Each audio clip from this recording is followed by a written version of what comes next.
एक समय की बात है। एक धनी व्यापारी बहुत ही निराश और हताश था। उसकी व्यावसायिक स्थिति दिन ब दिन बिगड़ती जा रही थी।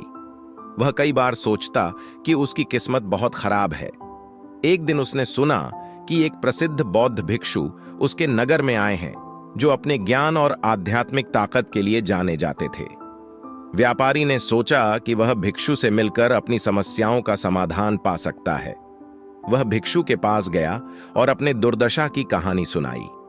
व्यापारी ने कहा, मुझे लगता है कि मेरी किस्मत बहुत खराब है।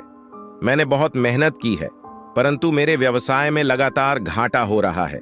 मुझे नहीं पता कि मुझे क्या करना चाहिए। भिक्षु ने धैर्यपूर्वक व्यापारी की बात सुनी और फिर मुस्कुराते हुए कहा, तुम्हारी किस्मत तुम्हारे हाथ में ही है, लेकिन इसके लिए तुम्हें अपने दृष्टिकोण और प्रयासों को बदलना होगा। मैं तुम्हें एक कहानी सुनाता हूं। भिक्षु ने एक छोटे से गांव की कहानी सुनाई। उस गांव में एक किसान रहता था, जो हर साल बहुत अच्छी फसल उगाता था।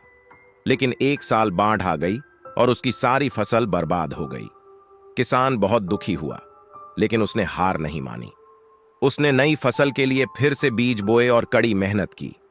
अगले साल उसकी फसल और भी बेहतर हुई। भिक्षु ने व्यापारी को समझाया, किसान की तरह तुम्हें भी अपने हालात से लड़ना होगा। मेहनत और सकारात्मक सोच से ही तुम अपनी किस्मत बदल सकते हो। यदि तुम सिर्फ अपनी खराब किस्मत के बारे में सोचते रहोगे, तो तुम्हारी ऊर्जा और समय व्यर्थ हो जाएगा। व्यापारी ने भिक्षु की बातों को गहराई से सुना और समझा। उसने अपने दृष्टिकोण को बदला और नए उत्साह के साथ अपने व्यवसाय में जुट गया। उसने अपने कर्मचारियों को प्रोत्साहित किया, नए विचारों को अपनाया और अपने व्यापार को नए सिरे से स्थापित किया। धीरे धीरे उसका व्यवसाय फिर से फलने फूलने लगा। कुछ महीनों बाद व्यापारी फिर से भिक्षु के पास गया और उन्हें धन्यवाद दिया। उसने कहा, आपकी शिक्षाओं ने मेरी सोच को बदल दिया और मेरी किस्मत को भी। अब मैं समझ गया हूं कि हमारी किस्मत हमारे अपने हाथों में होती है। इस कहानी से यह सीखने को मिलता है कि किस्मत को बदलने के लिए हमें अपने दृष्टिकोण, मेहनत और सकारात्मक सोच को अपनाना चाहिए। किस्मत सिर्फ एक बहाना है। असली ताकत हमारे अपने हाथों में होती है।